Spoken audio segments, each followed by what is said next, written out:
Hey guys, I'm out here on the St. Croix again, different location because I'm targeting a different species. And I gotta say guys, I've been pretty lucky this year. So anyway, I didn't even turn the camera on because I'm catfishing and I figured they wouldn't start biting till night, till sunset anyway. It's about 7:30 right now, sunset's about 9 o'clock. I figured, 8 o'clock, something like that, I might turn the camera on.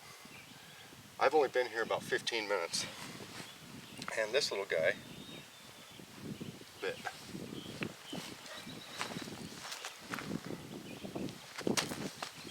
Okay, I would estimate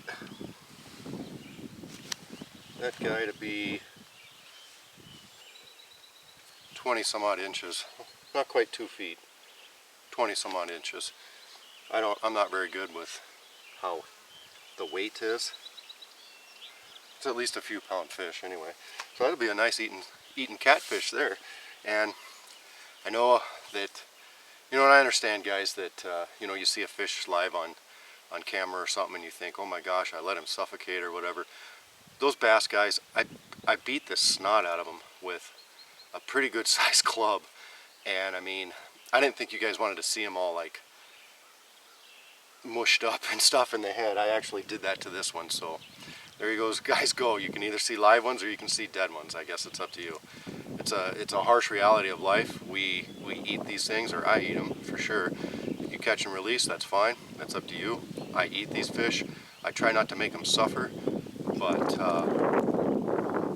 there's a little bit of suffering in life no matter what. Anyway, I'm done with that. I guess I'll say one more thing. If you think these fish suffer that I catch, you should go take a look at a slaughterhouse sometime when you buy your commercial meat. Anyway, now I'm off that soapbox. I'm super pumped, man. This was great. Let me show you my setup here.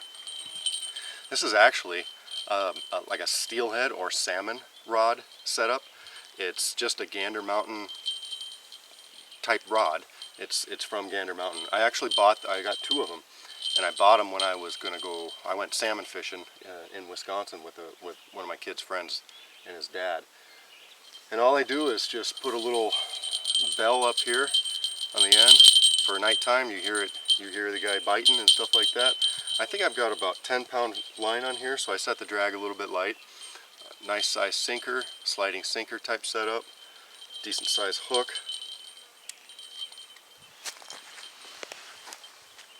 Okay, and what I did is I actually trapped some minnows, and I killed them too. But anyway, I brought some dead minnows out, and I used those for bait. And one thing about this stuff, guys, is I know that everybody has their method of fishing for your area, and it's amazing that different areas you need to use different techniques. When I used to fish trout in Oregon, it is completely different than fishing for trout here in Minnesota. You southern guys use chicken livers, chicken hearts, all sorts of stinky, nasty bait. The prepackaged catfish, stinky, nasty bait. I've never caught a fish on any of that stuff. I have used chicken livers, chicken hearts. I've used it a ton. Never caught nothing. I talked to the bait store guys here, and what they'll do is, they obviously some of their bait dies, their fish, their minnows die, and they keep them for us folks that want to catfish. So the only thing I've ever caught catfish on is usually dead suckers. These minnows I think are like a chub, but it's the only thing I've ever caught them on. Anyway, I got another line set up. Now, okay, I got another line set up with a night crawler. It's not doing much. I've never really caught one off a night crawler either.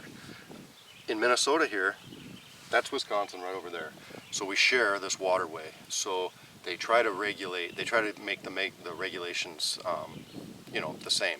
So on this waterway, I'm allowed to use 2 fishing poles, either 2 fishing poles or 1 fishing pole with 2 baits on it. So I choose to use 2 baits, or 2 fishing poles, and 2 different methods to see what's going on. So, all right, I think I'm going to reset up and get going. Heck, I might be out of here before dark. That's awesome. I'm freehanding this, guys, so I'm sorry, but check that out. Right across the bank, I just casted, and there she is. See if I can get a little, where'd she go? Get a little closer. It's not focusing the greatest. There we go, that's as good as I can get. That's a Wisconsin deer right there. Ooh, thought I saw horns for a second, just as the ears moving. Sorry for the shakiness, like I said, freehanding. I tried to set my tripod up better, but it's not really working. But look at that deer wading out there. Totally munching.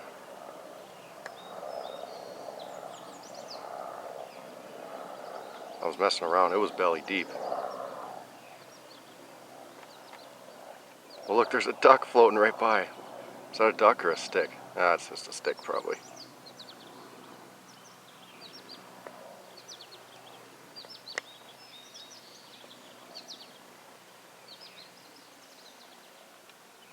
It's cool. Okay, something I do for this, because I don't want to sit here and hold this fishing pole, especially with two of them. You want the catfish to really take the bait quite a bit. So rather than have this system all rigid and locked, I've got it in a rod holder. So what I do is I'll put a little twig like this and just barely wrap the line around it. And it's not in there very good, the twig's not in there very good, and the line is just barely on it. If it were a windy day or something like that, I'd have to adjust this. But when a fish starts nibbling on this, the idea is that this will trip, and then the bail is open on my reel right now, and then the line will go out and feed it, and then that'll give you time to feed it line and then set the hook. But with this semi-rigid right here, I will be able to also hear my bells dinging, you know. I've put this stick before, fork sticks, over the top of the line.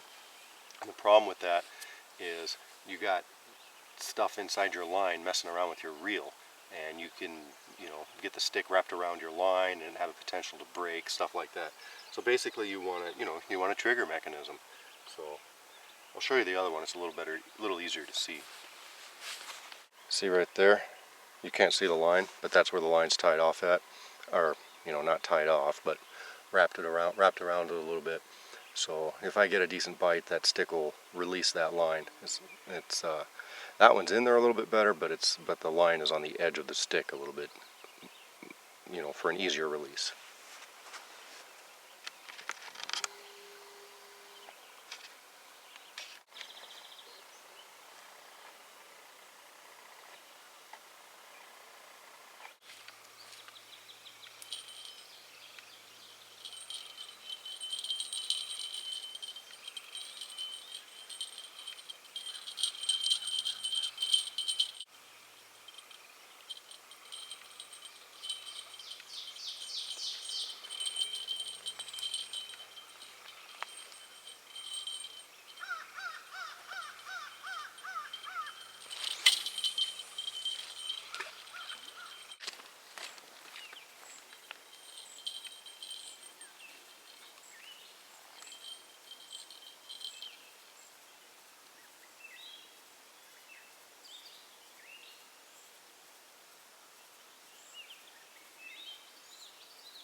Doggone it.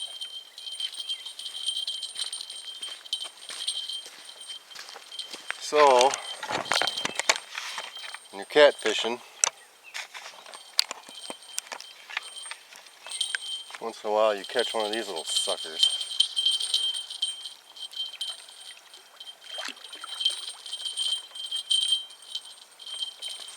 We're allowed to keep them starting in July, I think. But I gotta release this guy. He's a turtle.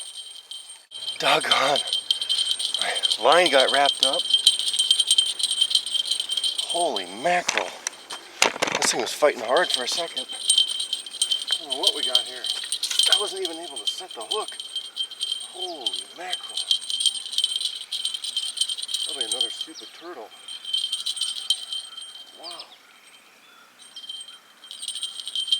Oh no, it's a fish. It's fighting.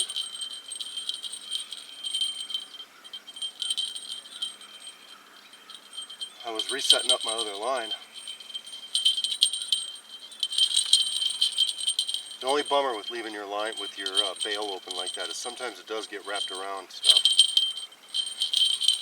Or your reel and stuff.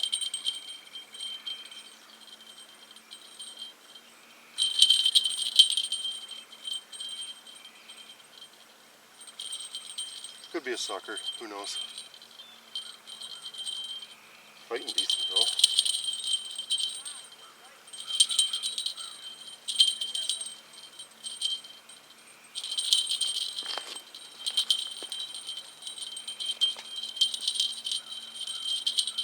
Whoa. There's some heft to it.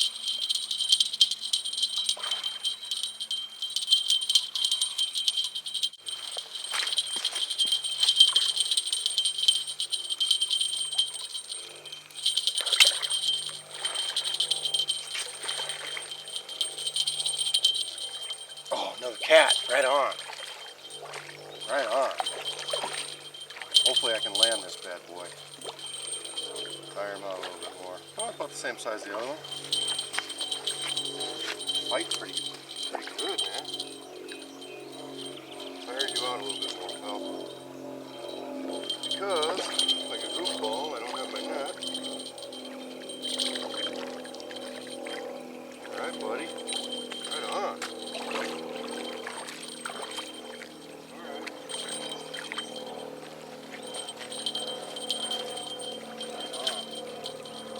Another cat. Dang.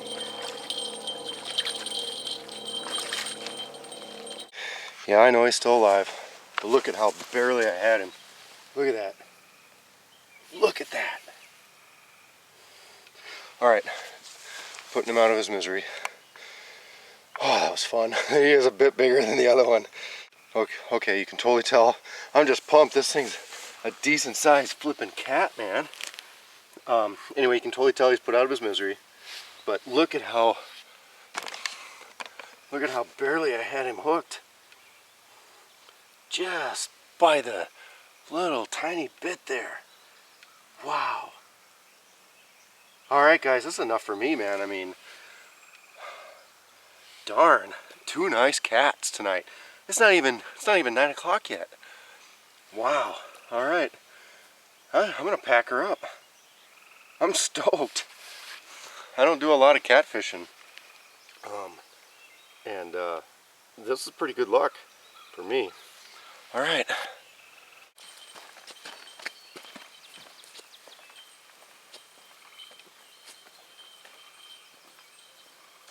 I'm on my way home and just thought I'd share this with you. I live right through those trees over there. I'm not sure if the color will show up on the video, but it's a pretty nice night out. Had a really good time. Super awesome to come home from work and to experience this. Very cool.